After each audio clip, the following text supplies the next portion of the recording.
Hey guys, welcome back to my channel. It's your girl Shireen. I know you need to save that money, you need to save that coin. So I'm here with advice on how to be a baddie on a budget. Without further ado, let's get straight into the video. So the first thing is to only shop when there is a sale, okay? What are you paying full price for? Exactly. I've never paid full price for any piece of clothing that I've ever owned. That's simply because I know that there's always going to be a sale, right? So just wait until it goes on sale and then you go buy it. When retailers realize that they're not making any sales off of this one product because it's not on sale, they lower the price. Trust me, I've worked in retail, I know how it works. So yeah, wait for the sales. Also, if the store that you shop at has coupons, if you don't use some coupons, you can go on Groupon. I think there's this one app called Honey. I've tried it once and it didn't work, so I don't recommend. I didn't really want to make this one its own category because it kind of falls under what I'm talking about right now, which is like shopping and sales. If you're a baddie, but you can't afford the baddie clothes, there's a whole lot of other websites that you can get like dupes on. So this next one applies for when you go shopping. Make sure that you write down a list of the items that you need for the week. Do not go into a store thinking that you just know off the top of your head what you want, because you end up buying way more than you actually need. Also, another way to save money and not buy things that you don't need is to do a curbside pickup. With COVID going on and everything, a lot more places have been offering curbside pickups. For me, especially, like Publix has been like my go-to lately. I think it's Instacart. Yeah, you go on Instacart. If you want it delivered, you can have it delivered, or if you want to come pick it up, you can come pick it up, right? So what you do is you go on there, you search for the products that you need, you pay online, and then when you get to the store, you park and they bring the groceries right out to you. You don't have to go in the store, you don't have to have any temptations. You literally get your groceries delivered right to your car. If you're anything like me, I tend to splurge on things that I may need in the future, but don't necessarily need in the moment. So make sure you make that list. It saves you a lot, trust me. Now, of course, I know that you can't always plan everything out. There might be some emergency items that you need during the week, and you can always go get those items, but make sure that when you're doing your big shopping for the week, make that list or do any of the other things that I told you to do, okay? Okay, so for number 3, I think this is a very grand idea. So instead of just always swiping your card, if you know you're going somewhere where you're gonna spend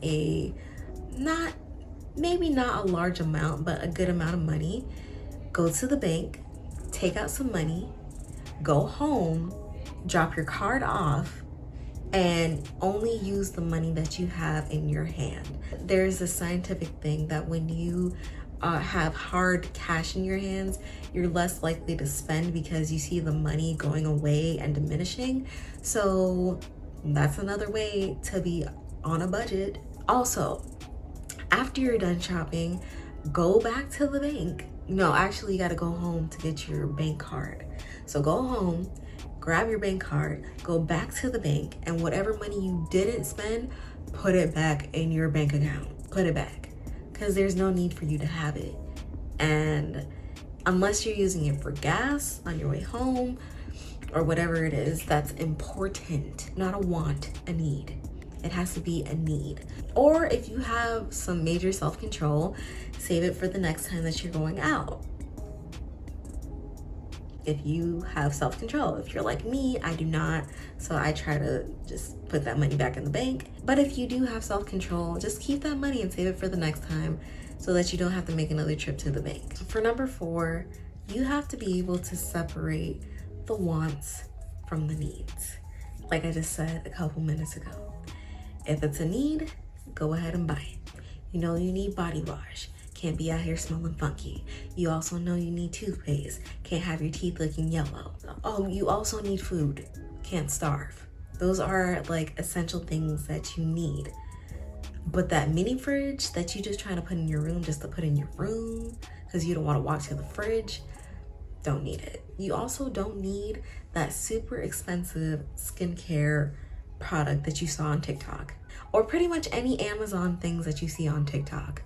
I guarantee you can live your life perfectly without it. It is tempting to buy because somehow, some way, it does make your life this much easier. But there's a lot of things that you have to just like sit back and be like, okay, do I need this or do I want it? If you're able to separate the two, that's all I have to say. Because sometimes we can psych ourselves out to think that we need something when we actually really don't. So if you're able to be like, nah, I don't need it, and walk away, I commend you. Another way to separate the want from the need is to see how many times you're actually going to use this product. If you're going to frequently use this product, buy it. For example, I'll use myself. I bought myself a handheld vacuum. And it's because I was so tired of sweeping all the time. The broom is in the laundry room, which is like, I mean, it's not that far, but I don't feel like walking to the laundry room every single time, right? I pretty much use that handheld vacuum every other day. It was a necessity to my life, even though my boyfriend didn't think so. I knew that I would use it a lot. So again, separate the want from the need. So the last thing is to not give in to peer spending.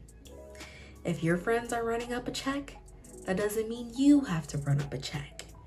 If your friends are wasting money on useless items, doesn't mean you have to waste money on useless items. It's also something that goes hand in hand with separating the wants from the needs, right? Let's say you go out with your friends, you have a girls' night or a night out with the guys. They're running up a huge tab. You get a separate check because you're not doing that. And then somebody accidentally forgets their card at home and everybody else has to pick up their tab. You can have a good time, yet still spend a decent amount of money without going broke, if you get what I'm saying. Because next thing you know, it's the next day and you're like, dang, I had my rent due, or dang, I had to buy this, or dang, like my lights are about to go off. Nobody's trying to help you, especially when you're an adult. They'd be like, oh, you make your own money, you can afford this, this, and that, but you can't afford for your lights. It might just be that one time, but you know how people are so easy to judge. So make sure you put your priorities before peer spending, okay? That probably didn't make any sense, but I'm not cutting it out, and I said what I said. So that's all that I have for you guys today. Don't forget to like and subscribe. Let me know down in the comments if any of these tips were helpful, and I will see you guys in my next video.